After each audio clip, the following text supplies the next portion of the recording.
están? Bienvenidos a la entrevista del día aquí en Antofagasta Televisión. Durante esta mañana vamos a hablar de la contingencia política un poco que se ha ido tomando esta ciudad con varias visitas. La semana pasada tuvimos a varios alcaldes de la UDI dando cuenta en Antofagasta, ¿cierto?, de sus apoyos, proclamaciones, algunos ediles, otros que han ido tratando de formar partidos políticos. Veíamos a Revolución Democrática. Fuerza Pública es la que se ha tomado un poco la jornada en el día de hoy. Nos acompaña Andrés Velasco para compartir con nosotros esta junta de firmas que comienza a realizarse en distintos puntos del país y Antofagasta no es la excepción. Muchas gracias por acompañarnos. Encantado. ¿Cómo estás tú? Muy bien, estamos justamente viendo este proceso, un poco de cómo se han ido conformando. Hay varios partidos, movimientos políticos que buscan convertirse prontamente en partido. ¿Cómo estamos justamente en esa línea, un poco en la adhesión que ha encontrado en este recorrido inicial también un poco que se va dando? Bueno, comenzamos recién. Antofagasta es la segunda ciudad en Chile que fuera de Santiago donde hemos emprendido este proceso y la verdad que hasta el momento estamos muy contentos. Entendemos que hay mucha gente que con razón está muy desilusionada de la política y nuestro propósito es ofrecer una alternativa distinta a toda esa gente que no vota, a toda esa gente que cuando vota le cuesta elegir entre las mismas alternativas de siempre. Te puedo contar que en la calle en Valdivia la semana pasada o en la calle en Santiago Centro, la primera reacción de mucha gente que pasa y nos pregunta es que bueno que sea algo distinto, algo nuevo, que no sea más de la típica política de la cual estamos todos cansados. Así que vamos Usted no se considera de la antigua política, pero sí ha ido a procesos ya de elecciones, ha representado cargos públicos en gobiernos anteriores. Mira, yo creo que hay varias diferencias. La primera diferencia es que cuando nosotros hablamos de renovar la política no es puro bla bla. El presidente de nuestro partido, que ahora se va a llamar Ciudadanos, tiene 27 años, es un abogado, el encargado político tiene poquito más de 30, es decir, la idea de que haya ideas nuevas y caras nuevas es algo que estamos haciendo carne, que es verdad. La segunda cosa es que los partidos que llevan muchos años en el Congreso, muchos años en el gobierno, se mueven por intereses que no son siempre los intereses de los votantes ni de la gente. ¿Cuántos cupos, cuántos acuerdos no se han alcanzado repartiéndose? Oye, dame este cargo aquí, ponme esta persona allá, consígueme esto o lo otro. Yo te digo con orgullo que la gente que se acerca a nosotros no lo hace porque espera que vaya a encontrar un cargo, ni a pedir un favor, sino que sencillamente porque quiere contribuir a que las cosas sean mejores, sean distintas. Y eso nos pone muy contentos. Pero hay casos que sí han hecho noticia donde justamente veíamos, me acuerdo algunas imágenes, ¿verdad?, entrando a sus oficinas. Hay casos que han ido salpicando también su figura. ¿De alguna manera siente que eso en el tiempo ha ido despejándose o con qué cara hoy se le dice al ciudadano esto pasó, no tengo nada en el fondo? Porque todo el mundo hoy está cuestionado, sí. Muchos políticos es difícil sacarse, ex parlamentarios acá en la zona. No, mira, es que yo creo que la esencia de la política es la transparencia y ponerle atención a las cosas que ocurren. Y en mi caso, yo presté declaración hace más de un año, entregué todos los antecedentes que se me solicitaron voluntariamente y desde entonces no ha ocurrido nada más, absoluta y totalmente nada más. Y eso es importante decirlo, yo no quiero hablar a nombre de nadie aquí, obviamente todas las autoridades hacen su trabajo y lo hacen muy bien y toman sus decisiones, pero nosotros estamos trabajando, te insisto, por plantear una alternativa distinta. Nos planteamos frente a la gente, entendiendo que la clase política y la política está total y completamente desacreditada y por lo tanto hay que hablar a la gente con la verdad, hay que ir a la calle, hay que conversar, hay que escuchar. Nosotros cuando nos topamos con un ciudadano en la vereda no le decimos, oiga, firme, le contamos, estamos trabajando por tener un partido político, estas son nuestras ideas, esto es lo que queremos hacer y la verdad es que te lo digo de corazón, en los pocos días que llevamos, la verdad es que la recepción ha sido muy buena. Pero entendemos que la confianza ciudadana es como un árbol, hay que regarla todos los días porque obviamente en las actuales circunstancias la política está muy cuestionada. ¿De qué manera se va a plantear entonces este nuevo una corriente política, de alguna manera, de lograr constituirse finalmente como partido respecto de temas que son justamente relevantes? Hace poco veíamos críticas de todos los sectores con lo que pasaba con el caso Noboa, por ejemplo, donde no hay sanciones a nivel interno por una militancia histórica, algunos justificaban, ¿verdad? ¿Cuáles son las posturas en el fondo de cara a la ciudadanía justamente en esa transparencia o en ese marco que la gente exige hoy día? Yo creo que lo esencial, y esto lo venimos sosteniendo hace mucho tiempo, es que saquemos las lecciones correctas de todos estos episodios y se cambien la ley, de modo que haya sanciones, transparencia, un rigor que ha estado ausente. Y el problema que tenemos es que la Presidenta de la República y el Gobierno, yo soy bastante crítico del Gobierno, pero creo que en este punto estuvieron acertados, nombró una comisión de gente muy buena, liderada por un académico de primer nivel como es Eduardo Engel, le entregaron a la Presidenta 40 propuestas, ella la redactó en una ley, la mandó al Congreso, ¿y qué pasó? No ha pasado prácticamente nada. ¿Por qué? Porque a la hora de aplanar la cancha en materia de constitución de nuevos partidos, de financiamiento, de democracia interna de los partidos tradicionales, los que ya están hoy día representados en el Congreso no han hecho otra cosa que echarle agua a la sopa y más agua a la sopa, de modo que a estas alturas es un caldillo que tiene gusto a poco. Por lo tanto, si tú me preguntas qué hay que hacer, en corto, modificar la ley, seguir las recomendaciones de esta comisión de expertos liderada por Eduardo Engel, meterle a los partidos políticos, por ejemplo, democracia. ¿Cómo puede ser que haya partidos, entre ellos el Partido Comunista, la UDI, los dos extremos, que dicen no, nosotros no elegimos a nuestras autoridades por elección popular? ¿Cómo puede ser que un ente democrático, o que se dice democrático, que participa en elecciones democráticas a nivel nacional, no tenga elecciones internas y que más encima vaya a pedir financiamiento público sin poder dar cuenta de cómo democráticamente van a decir ellos de usar esas platas? Creemos que ahí no hay que inventar la rueda. Las propuestas que hizo Engel son de primera calidad, son muy buenas. Lo que ahora tiene que ocurrir, la pelota está del lado de los parlamentarios, tienen que dejar de dilatar y hacer los cambios que esa propuesta implica. Usted ha mostrado varias veces sintonía con el gobierno, pero también ha sido muy crítico. El proyecto de gratuidad y una de las discusiones que tenemos, ¿verdad?, todavía hoy, se ha mostrado bastante crítico. Hoy comienzan ya a aparecer las listas, los primeros muchachos que, ¿verdad?, van a tener en el fondo ese sistema, van a entrar a estudiar este 2016 bajo esa modalidad. ¿Algo ha cambiado en dentro de lo que ha sido su postura frente a la gratuidad hasta ahora? ¿O? Yo creo que la postura nuestra no solamente no ha cambiado, nos vemos cada día, nos sentimos más preocupados por los ires y venires, la incertidumbre total que ha generado este proceso. ¿Cómo puede ser? Nunca había pasado en el Chile moderno que los jóvenes de Chile y las jóvenes estuvieran dando la PSU y mientras estaban sentados con lápiz y papel no se sabía cuál era el sistema, quién pagaba, cuánto pagaba, dónde pagaba. ¿Cómo puede ser que hoy día que estemos en pleno proceso de postulaciones, todavía los números de personas beneficiadas varían todos los días? Un día dicen 200.000, al día siguiente dicen 20.000. ¿Cómo puede ser que en los CFT, en la educación técnica, en los IP, donde hay mayores carencias, donde hay más jóvenes que vienen de hogares vulnerables, es precisamente donde el Estado pone menos plata? ¿Por qué discriminar en contra de la educación técnica? Ahí tienes tres carencias, tres problemas fundamentales que si ya eran graves un mes atrás, son aún más graves hoy y que demuestran una vez más que las buenas intenciones no bastan, que las cosas hay que hacerlas bien, con buen diseño, dándose los tiempos. ¿Qué es lo que podría pasar entonces en ese panorama? Porque hay quienes han proyectado prácticamente una catástrofe, que esto no se va a poder sostener en el tiempo, los recursos que deben invertirse para esa gratuidad. Yo creo que aquí el problema no es solamente de plata. Yo fui ministro de Hacienda, entiendo que la plata importa, pero no reduzcamos la educación a la plata. Porque aquí todo lo que hemos hablado en educación, viniendo del gobierno, la coalición gobernante en los últimos 4 años, primero en la campaña y después en el gobierno ha sido plata. Si es con lucro o sin lucro, con copago o con municipal. Y por supuesto que yo entiendo que el financiamiento importa, pero hablemos finalmente de las cosas que importan aún más. Hablemos de calidad, hablemos de contenido. Por ejemplo, ayer el cobre por primera vez desde el año 2009 pasó de los $2 hacia abajo. Eso significa cientos de millones de dólares que el Estado chileno deja de percibir. Significa cientos de millones de dólares que todas las compañías mineras dejan de percibir. Estamos aquí en Antofagasta, en una ciudad en que más del 80% de los empleos directa o indirectamente están vinculados al cobre.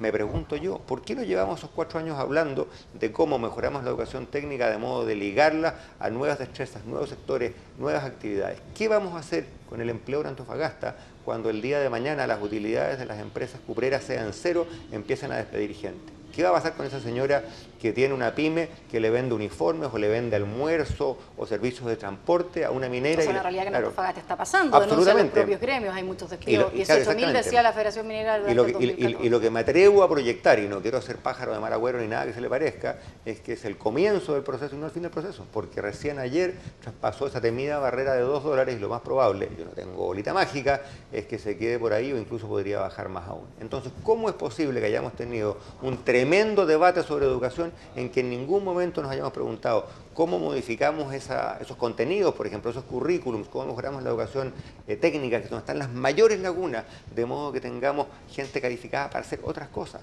Vamos a estar hablando, no me cabe ninguna duda, en 2, en 3, en 4 años más, o quizás el mes entrante, sobre qué nuevos productos, qué nuevos sectores, qué nuevas empresas hay que desarrollar en el norte grande de Chile para paliar lo que va a ser un proceso, un periodo bastante más lento en materia de minería de cobre. Y sin embargo, esas realidades, esos problemas del tamaño de un elefante, los hemos dejado de lado. Y ha sido un debate educacional exclusivamente centrado en un problema ideológico, centrado en la plata, sin contenido, sin currículum, sin mirada de futuro. Y al final, ¿quién paga el pato? No pagan el pato los parlamentarios, pagan el pato esas pymes, esas personas que pueden perder su pega o que en el día de mañana van a tener horizontes económicos muy disminuidos. Hasta ahora, Y pasando, ¿cierto? Tocábamos el tema económico. A su juicio, ¿cómo ha sido la conducción que se ha dado respecto al tema económico y algunas de las reformas que para el sector mismo, ¿cierto?, preocupan, como es la reforma laboral y una de las discusiones más álgidas que hemos tenido también en el Congreso? Mira, yo no quiero hacer una crítica personal, le tengo simpatía y de hecho admiración al ministro de Hacienda, que Rodrigo Valdés es una persona muy capaz. Creo que es una señal de esperanza para Chile que alguien con todas sus credenciales haya aceptado hacerse cargo de un puesto que siempre es muy difícil y que en las actuales circunstancias es más difícil aún. Pero más allá de los juicios personales, creo que es bien evidente que Chile lleva 2 años creciendo al 2%, el 14 y el 15 más o menos, una décima más, una décima menos, esa es la tasa de crecimiento. Es altamente probable que el 16 no sea muy distinto, que el año que comenzamos muestre cifras de crecimiento en torno al 2%. Con eso Chile va a completar 3 años consecutivos creciendo a las tasas más bajas en mucho, mucho tiempo. Y eso al final le toca el bolsillo a las personas, el empleo, la calidad de vida, las posibilidades de las familias de clase media. Y algunas de las reformas no ayudan, hay que decirlo con toda claridad. Yo distingo mi postura radicalmente de las posturas de la derecha que dice que no hay que hacer ninguna reforma, que todo está bien, que lo laboral no se puede tocar, que los impuestos no se pueden tocar. Para nada. Cuando yo era candidato en las primarias propuse, por ejemplo, un incremento de impuestos. Pero las reformas impositivas se pueden hacer bien o se pueden hacer mal. Y yo creo que esta francamente no se hizo bien. Se pudo haber hecho de un modo que fuera más amigable con el empleo, con el ahorro, con la inversión. Tanto es así que la reforma no tiene ni siquiera un año y hay un proyecto de ley en el Congreso mandado por el propio gobierno de 140 páginas, así un mamotreto, para simplificar la reforma, porque como está es absolutamente imposible de poner en práctica. Y la simplificación, insisto, tiene 140 páginas, no es exactamente muy simple la simplificación. E incluso con eso vamos a seguir teniendo un sistema que no va a ser demasiado amigable con el empleo, con la inversión, cosa que siempre es importante y cuando estamos a puertas de un tremendo apretón del cobre es más importante aún. Y al final, de nuevo, ¿el pato lo paga quién? Las familias, la gente de clase media. De alguna manera en Antofagasta, obviamente, lo decía usted, ¿cierto? Las cifras indican todo el mundo depende justamente del precio del cobre, la minería, prácticamente esta ciudad se mueve así. Pero hay también durante los últimos años se han levantado distintos movimientos ciudadanos en torno a poner también un alto a algunos proyectos por considerarlos nocivos, ¿cierto?, para el medio ambiente. ¿Cuánto hemos avanzado también en esa dinámica o en esa sinergia que debe darse entre el desarrollo justamente y finalmente entregar una calidad de vida a los ciudadanos? Hemos mantenido 2 años movimientos sociales acá. Mira, yo creo que hemos avanzado poco, porque de nuevo nos hemos concentrado muchas veces en la polémica del día y no hemos, como país, no quiero con esto hacer una crítica chica al gobierno, pensado decisiones más sistémicas. Por ejemplo, es claro que en Chile todos queremos progreso económico y todos queremos que nuestros hijos vivan en un mar, respiren un aire limpio. Chile tiene una belleza natural extraordinaria, queremos preservarla. ¿Cómo se hace eso? No tratemos de inventar la rueda, miremos qué se hace en otros países. Los países suelen hacer a nivel nacional lo que todos hacemos a nivel comunal. En Antofagasta hay zonas industriales, hay zonas comerciales y hay zonas residenciales. Se zonifica, se dice aquí sí y aquí no. Lo natural sería que hiciéramos lo mismo para Chile, que ordenáramos el territorio, que dijéramos, mira, en esta zona, que puede ser la Patagonia, puede ser el desierto, puede ser un valle especialmente bello, aquí no se va a instalar una central de carbón, aquí no se va a instalar una gran fábrica, no queremos ninguna contaminación. Pero por otro lado, si decimos aquí no, tenemos que estar disponibles para decir aquí sí, porque al final de cuentas, todos prendemos la luz en la noche. Pero la institucionalidad hasta ahora, dice, los movimientos es poco clara, no se ha avanzado, no tenemos tribunales ambientales, pese a que Antofagasta es una de las zonas donde debía instalarse. Es que yo creo que, mira, los tribunales ambientales me tocó a mí ayudar a redactar y apoyar y promulgar la ley a fines del gobierno de Bachelet 1. La negociamos en ese entonces, recuerdo, con Analía Uriarte, que era la ministra del Medio Ambiente, que hoy día es la principal asesora de la presidenta en la moneda. Que fue una de las más criticadas por la comisión investigadora acá y que se le responsabilizó también en uno de los íconos o bastiones de estos movimientos, que es el galpón de concentrados de cobre acá. Perdón, me perdí ahí. ¿Cuál es el vínculo entre eso, lo que yo te decía, la ley del medio ambiente? Analía fue una de las principales citadas a declarar en la comisión investigadora por contaminación que se formó durante 10 meses, porque se le buscaba establecer responsabilidades. Desconozco cuál habrá sido el rol que se le atribuye ella como persona, pero creo que lo que está bastante claro es que Chile pasó a tener una ley de medio ambiente y una institucionalidad que antes no tenía, que lamentablemente, como tú bien dices, se ha puesto en práctica con mucha lentitud. Pero quiero ser bien franco y decir que esa misma ley en la cual yo participé resuelve algunos problemas, pero no resuelve todos los problemas. Y el problema principal no es tanto de cómo se aplica la ley actual, de cómo son los tribunales, que era muy importante, sino que también de cuál es el diseño más global, que vuelva a lo anterior. Necesitamos a nivel nacional un plan para ordenar el territorio. No puede ser, por ejemplo, como ocurre en la quinta región, que tú tengas un valle dedicado a la agricultura y donde ese valle topa al mar tenga 3 plantas de carbón y una fundición de cobre. Porque obviamente el señor que tiene una parra al interior del valle, esa parra se va a contaminar y no va a producir. Y por lo tanto necesitamos decir, este valle es agrícola, este valle es minero, este valle es industrial, en esta zona sí, en esta zona no. Pero cada vez que digamos que no en alguna parte, tenemos que decir que sí en otra parte. Porque claro, hay energías más limpias que otras. Yo celebro inmensamente que estén empezando a destrabar algunos proyectos importantes en materia solar, en materia eólica, pero ningún proyecto es total y completamente verde. Porque la energía eólica es maravillosa hasta que te ponen un aspa junto a tu casa y te empieza a gustar menos, ¿no es cierto? La energía solar también es espléndida hasta que uno ve un lugar muy lindo del desierto cubierto de maquinaria y dice, bueno, no es tan perfecta y por lo tanto inevitablemente las sociedades tienen que optar, tienen que decir esto sí, esto no, aquí sí, aquí no. Y ese mecanismo que tiene que ser democrático, transparente, institucional, en Chile no lo tenemos. Es un caso más de un debate que se hace, pero se hace a medias y donde al final, a la hora de legislar, los gobiernos y los parlamentarios se enfrascan en el debate chico y los temas más sustantivos lamentablemente los dejan de lado. Finalmente, usted va nuevamente entonces a una elección presidencial. ¿Es ese el fin justamente, Andrés, nuevamente? Mira, yo creo que precisamente una de las cosas que a la gente la tiene cabreada de la política es la política que se hace en torno a personas, a candidaturas y a proyectos personales. Nosotros estamos construyendo un bote. Veremos en su momento quién capitanea el bote. Nuestro bote es un partido, nosotros queremos tener un enfoque de largo plazo a la política, queremos competir y ojalá ganar en distintas elecciones partiendo por las municipales, pero si me preguntas quién va a ser candidato, dónde y cuándo, es una decisión que no hemos tomado. Las municipales están cerca. Absolutamente. ¿Hay algunos nombres en Antofagasta, por ejemplo, que ustedes se sientan más cercanos a? No quiero entrar en la discusión de nombres. Esperamos tener candidatos aquí, yo soy bien franco, no vamos a tener candidatos en las 347 comunas de Chile porque somos un partido chico y nuevo, de hecho todavía no somos partidos, pero que pronto lo seamos, así que sería un poco pretencioso de parte nuestra decir vamos a competir en todas partes, pero evidentemente vamos a privilegiar ciudades importantes como Antofagasta, pero no hemos entrado todavía en la discusión de nombres, estamos todavía armando ese bote en que ojalá podamos remar todos juntos. ¿Siente que es momento de los movimientos justamente que se van a transformar en partidos políticos, yo sea uno, Revolución Democrática, a lo mejor en el otro sector quizás? Mira, tú lo decías al comienzo de esta conversación y yo lo comparto 1000%. No es casualidad que pasen dos cosas hoy día. Primero, que los partidos tradicionales estén total y completamente cuestionados en las encuestas y las instituciones. Nunca en la historia de Chile, cuando tú le preguntabas a los ciudadanos, oiga, ¿qué opina usted de las dos principales coaliciones? El 70, 75 y en algunas encuestas hasta el 80% se pronuncia en contra, el 15 o el 20 a favor. Eso es lo primero. Lo segundo, creo que pocas veces habías tenido una profusión tal de movimientos nuevos. Y aquí yo creo que todos tenemos diferencias. Nosotros tenemos muchas diferencias con Evópoli por la derecha, tenemos muchas diferencias con Revolución Democrática, por ejemplo, en la izquierda más tradicional, pero tenemos un interés en común, que va más allá de los proyectos particulares, que la cancha sea pareja. Porque tú has visto como los partidos que están en el Congreso han dicho, para los actuales manga ancha. Por ejemplo, refichan militantes, tienen un año y por email. Para los nuevos, los militantes son en 6 meses y presencial y con notario. ¿Por qué? Digo yo, ¿por qué esa diferencia? Así es que vamos a seguir peleando los distintos movimientos precisamente ¿para qué? Para que los partidos tradicionales, los que están en el Congreso, porque uno ve en este momento que en este tema Osvaldo Andrade del Partido Socialista y el señor Monkever de Renovación Nacional se abrazan y se besan y están de acuerdo en todo, en este tema a la hora de cerrar las puertas. Nosotros queremos abrir las puertas, abrir las ventanas, abrir las persianas, que entre un poquito de aire fresco.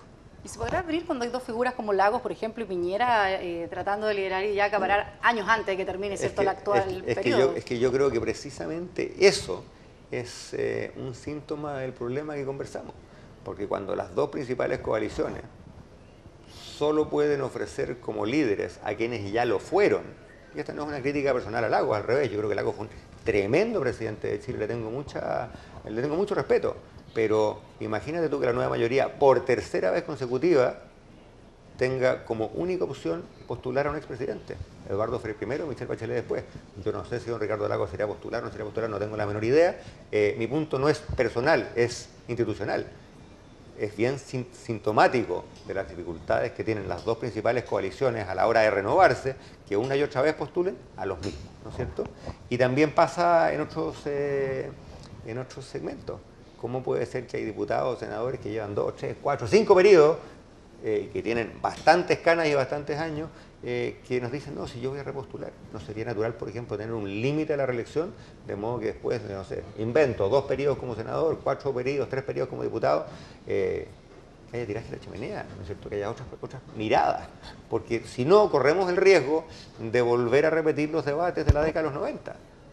Porque el debate, por ejemplo, más Estado, menos Estado, crecimiento versus igualdad, son debates de los 90. Yo doy por sentado que en Chile necesitamos más crecimiento y también más igualdad. Y la pregunta es distinta: ¿cómo lo logramos? ¿Con qué instrumento?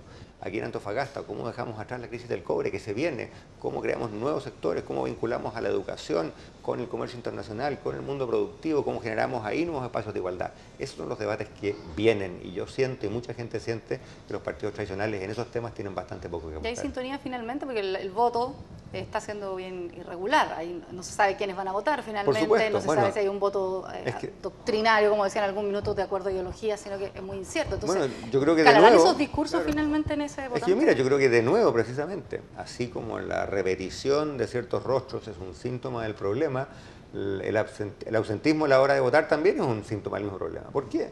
Porque bajo el sistema binominal que afortunadamente abandonamos, un joven que nunca ha votado dice, bueno, si en mi distrito hay 2 diputados y siempre es uno de un lado, uno del otro, y esas son las reglas, ¿para qué voy a ir a votar? ¿Para qué me levanto temprano? ¿Para qué hago la cola?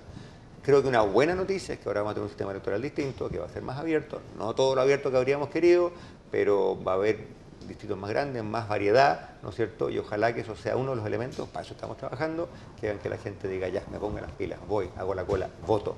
Porque si uno no vota, otros votan. Y otros deciden por uno, otros deciden por ti. Y eso creo que al final lo que no queremos es lo que nadie quiere.